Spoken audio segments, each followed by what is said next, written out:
Hello guys, नमस्कार। आप सभी का स्वागत है। जैसा कि आप सभी विद्यार्थियों को पता ही है, आपका पेपर है हिंदी का। कब? 19 मार्च को। तो 19 मार्च को आपका रहेगा वार्षिक परीक्षा का पेपर, कक्षा 11वीं का विषय हिंदी का। पेपर नंबर अंक मिलने वाले पेपर में आपको 80 अंक का पेपर रहेगा। समय आपको 3 घंटे मिलेगा। सभी प्रश्न करना अनिवार्य है। हिंदी का पेपर रहेगा। क्वेश्चन पेपर पूरा छाप के आना है। आइए स्टूडेंट्स, यहाँ पर बताने वाला हूँ पूरा क्वेश्चन पेपर का सॉल्यूशन। तो आप सभी वीडियो को लास्ट तक देखकर जाइएगा। और जो दोस्त हमारे वीडियो को देख रहे हैं, आप सभी से रिक्वेस्ट है कि आप एक बार इस वीडियो को अपने सभी दोस्तों तक शेयर ज़रूर कर दीजिए। और जिसने चैनल को सब्सक्राइब नहीं करा है, सभी चैनल को सब्सक्राइब करके रखिए ताकि आने वाले वीडियो का नोटिफिकेशन आपको मिल जाए। चलिए स्टूडेंट्स, स्टार्ट करते हैं हम पहले प्रश्न से। उससे पहले वीडियो को लाइक ज़रूर कर दीजिएगा, अपने दोस्तों को शेयर कर दीजिएगा, ठीक है। यहाँ से देखिए किस प्रकार से मैं आप लोगों के लिए क्वेश्चन लेकर आया हूँ। हर एक टॉपिक से क्वेश्चन लेकर आया हूँ ताकि हमारे किसी भी दोस्त का कोई भी प्रश्न गलत ना हो। पहला प्रश्न देखिएगा, अक्क महादेवी के नाम में अक्क कन्नड़ भाषा का शब्द है। इस शब्द का क्या अर्थ है? तो इस अक्क का जो मतलब होता है बच्चों, बहन। अक्क का मतलब क्या होता है? बहन होता है, क्योंकि कन्नड़ भाषा में अक्क मतलब बहन होता है, हिंदी में उसका अर्थ। पतेर पांचाली फिल्म की शूटिंग का काम कितने साल चला? तो आपने अगर अप्पू के साथ 2.5 साल पाठ अगर पढ़ा है बच्चों, तो आपको पतेर पांचाली फिल्म का काम कितने साल चला पता चल ही गया होगा। 2.5 साल चला, ठीक है। आंसर क्या हो जाएगा? 2.5 साल। और रचना के आधार पर वाक्य कितने प्रकार के होते हैं? तो रचना के आधार पर वाक्य कितने प्रकार के होते हैं ये आपको बताना है। तो यहाँ पर आपका आंसर हो जाएगा 3 प्रकार के होते हैं। अगला प्रश्न है, शब्द शक्ति कितने प्रकार की होती है? तो शब्द शक्ति जो होती है वो भी 3 प्रकार की होती है। चलिए आगे बढ़ते हैं अगले प्रश्न की ओर। छंद में अल्प विराम को क्या कहते हैं? अगर हम छंद की बात करें और अल्प विराम का नाम आता है तो उसे हम यति कहते हैं। अगला प्रश्न है, चंपा काले काले अक्षर नहीं चिन्हती किसके द्वारा लिखा गया पाठ है? तो ये आपका पाठ है, आपकी किताब का आरोह का पाठ है, आरोह भाग 1 का पाठ है।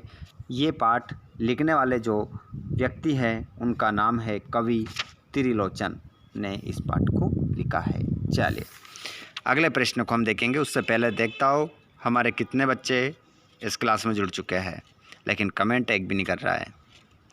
बेचारों को शर्म आती है ना कमेंट करने में। कमेंट सभी करें तभी पता चलेगा कितने बच्चों को सही आंसर याद है, ठीक है। प्रत्येक बच्चे को कमेंट करना अनिवार्य है। चलिए बढ़ते आगे। कुआं की खुदाई का काम कहलाता है। तो कुएं की खुदाई की जाती है तो उसका काम जो करने वाले व्यक्ति होते हैं उनको हम कहते हैं चेजारो। क्या कहते हैं? चेजारो उन्हें हम कहते हैं। और हिंदी का पहला साप्ताहिक पत्र है। हिंदी का पहला साप्ताहिक पत्र जो है उसका नाम है उद्दंड मार्तंड। उद्दंड मार्तंड उसका क्या है? नाम है। आगे बढ़ते हैं अगले प्रश्न की ओर। मियां नसीरुद्दीन मसीहा थे। तो मियां नसीरुद्दीन जो मसीहा थे बच्चों, वो थे नान भाइयों के क्या थे? मसीहा थे। और संस्कृत भाषा से हिंदी में बिना परिवर्तन के आए शब्द। देखिए संस्कृत भाषा से शब्द आए लेकिन हिंदी में प्रयुक्त हो रहे हैं, लेकिन वैसा का वैसे ही संस्कृत के शब्दों का हम उच्चारण कर रहे हैं हिंदी में, तो उससे हम तत्सम शब्द कहते हैं। अगला प्रश्न, शब्द गुण के प्रकार है। तो शब्द गुण जो होते हैं वो 3 प्रकार के होते हैं। अगला क्वेश्चन, कबीर दास जी की जो भाषा है वो कबीर दास जी ने किस भाषा का प्रयोग किया है? तो सभी बच्चों को पता होगा, सद्दुकड़ी। बताइए सद्दुकड़ी भाषा का एक और नाम कोई बताएगा मुझे? मैं जानना चाहता हूँ, कोई बच्चा है ऐसा जो सद्दुकड़ी भाषा का एक नाम और मुझे बता सकता है? 2 भी बता सकते हो अगर 2 नाम याद है। ओके चलिए अब हम देखेंगे प्रश्न नंबर 3, जिसमें हम देखेंगे सत्यापत्य। तो पहला क्वेश्चन है, निर्मला पुतुल का जन्म आदिवासी परिवार में हुआ है। तो इसका आंसर क्या हो जाएगा? आपका पहले का सत्य हो जाएगा, ठीक है। दूसरा क्वेश्चन, छंद में गणों की संख्या 9 होती है, तो इसका आंसर आपका फत्य हो जाएगा, क्योंकि छंद में गणों की संख्या 8 होती है, 9 नहीं होती है। गलता लोहा पाठ के लेखक शेखर जोशी है, तो इसका आंसर भी क्या हो जाएगा, सत्य हो जाएगा। ठीक है, ध्यान रखिएगा। अगला प्रश्न है, उपसर्ग किसी शब्द या शब्दांश के पहले प्रयोग होता है। बिल्कुल, इसका आंसर भी क्या हो जाएगा, सत्य हो जाएगा। अगला प्रश्न है, वीरगाथा काल हिंदी पद्य साहित्य का प्रथम काल है, तो इसका आंसर भी क्या हो जाएगा, सत्य हो जाएगा। बिल्कुल है, ये भी सत्य है ना। 9 2 11 होना मुहावरा है, तो इसका आंसर भी आपका क्या हो जाएगा, सत्य हो जाएगा। हाँ, मुहावरा ही है। उसके बाद आ जाइए जोड़ी की ओर। जोड़ी जो छपने वाली है, आने वाली है, वो देख लीजिए। सभी बच्चों के जवाब आना चाहिए। आचार्य रामचंद्र ने कहा है कि अलंकार काव्य की क्या माना गया है, आत्मा। और काव्य की शोभा बढ़ाने वाले शब्द क्या कहलाते हैं, अलंकार। और जहाँ वास्तविक विरोध ना होते हुए भी विरोध का आभास हो, उसे विरोधाभास अलंकार कहते हैं। गलता लोहा शेखर जोशी। व्यंजना शब्द शक्ति के प्रकार, शाब्दी व आरती। और काव्य की आत्मा रस। इस प्रकार जोड़ी मिल गई। उसके बाद हम देखें यहाँ पर एक शब्द एक वाक्य में उत्तर। तो देख लीजिएगा, यहाँ पर सभी प्रश्नों के उत्तर बताओ। ऐसा नहीं कोई सा प्रश्न छोड़ दिया और बस बच्चों से पूछ लिया। ठीक है, ऐसा नहीं है। कोई सा प्रश्न पूछता हूँ तो मैं सिर्फ आप लोगों ने जो स्टडी की है उसको जानने के लिए मैं आप लोगों से पूछता हूँ। चलो, कविता का गांधी किसे कहते हैं, चलो जवाब दो। सबसे पहले आंसर भी बताऊँगा, बताओ किसे कहते हैं कविता का गांधी। इंतज़ार कर रहा हूँ मैं आप लोगों का, जवाब दे दीजिए सभी। मैं भले ही लाइव क्लास को 1 घंटे तक चलाता रहा हूँ, किसी का कमेंट नहीं आएगा। अभी तक किसी का कमेंट नहीं आया। भैया, कविता का जो गांधी कहा जाता है वो कहा जाता है भवानी प्रसाद मिश्र को। आंसर लिख लीजिए, क्या हो जाएगा, भवानी प्रसाद। भवानी प्रसाद मिश्र को कविता का गांधी कहा जाता है। ठीक है। अगला प्रश्न, मन्नू भंडारी द्वारा रचित रजनी मूलतः क्या है, बताइए। मन्नू भंडारी द्वारा रचित रजनी मूलतः क्या है, बताइए। नाटक है, कहानी है, एकांकी, उपन्यास है, बताइए सभी स्टूडेंट्स, इसका जवाब क्या होगा। जवाब नहीं आ रहा है। मैंने जो आप लोगों से अभी कहा है, बताइए जल्दी से जवाब दीजिए। बिल्कुल, तो इसका आंसर आपका हो जाएगा पटकथा। क्या हो जाएगा, पटकथा है। ठीक है, पटकथा। कुएं की खुदाई का काम कहाँ किया जाता है, रेगिस्तानी क्षेत्र में। ठीक है, राजस्थान लिख सकते हैं आप, या रेगिस्तान जहाँ रहता है वहाँ पर कुएं का खुदाई की जाती है। तो रेगिस्तानी क्षेत्र आप लिख सकते हैं। क्या लिख सकते हैं, रेगिस्तान में, रेगिस्तान आपका आंसर हो जाएगा। अगला क्वेश्चन, दोहे में कुल कितनी मात्राएं होती है, तो आप सभी को पता ही होगा, दोहा में 24 मात्राएं होती है। ठीक है। करत करत अभ्यास के जड़मत होत सुजान, रस्सी आवत जात ते सिलपत पड़त निशान। ये दोहा चंद का उदाहरण है।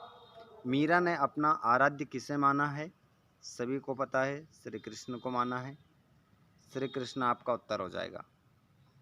जिसके बाद में सबसे प्राचीन चित्रों के नमूने कहाँ मिलते हैं, बताइए। सबसे प्राचीन जो चित्रों के नमूने हैं वो कहाँ मिलते हैं, बताइए। सभी जवाब दीजिए, पढ़ा होगा आपने पाठ।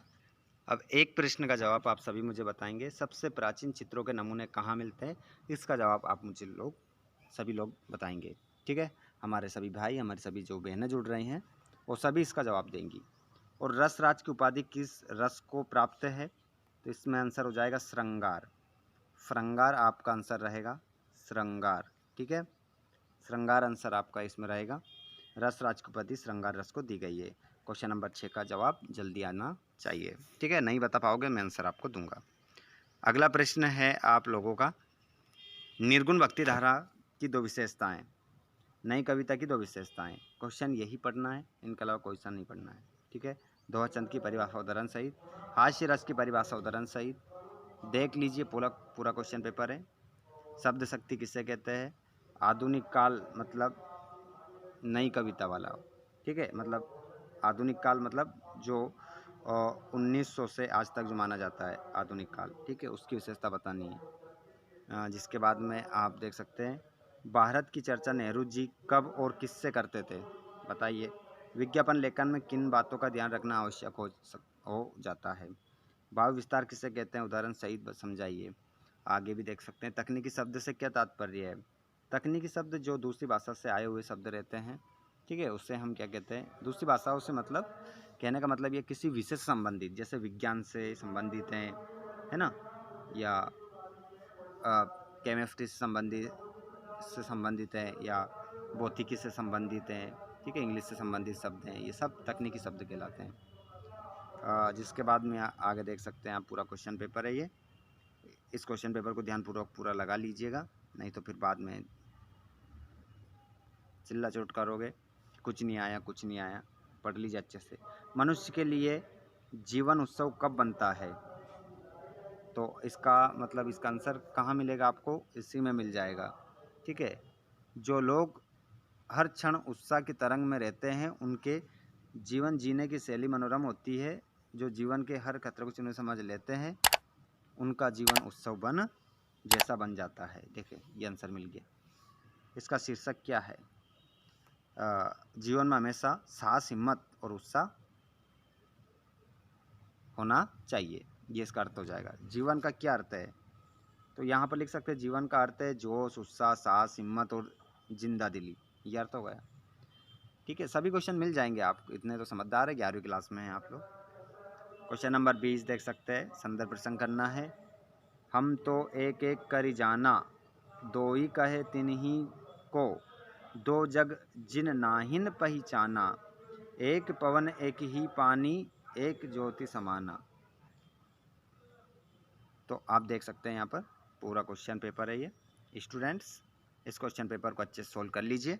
वीडियो पसंद आया तो लाइक ज़रूर कर दीजिएगा। एप्लीकेशन है, निबंध है, पूरा क्वेश्चन पेपर आपको स्क्रीन पर देखने को मिल रहा है।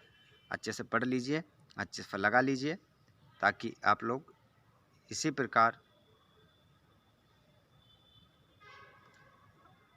अपनी तैयारी करते रहिए। इस चैनल के माध्यम से आपको सभी वीडियोस प्रोवाइड करवा दी जाएंगे। धन्यवाद, थैंक्स फॉर वॉचिंग।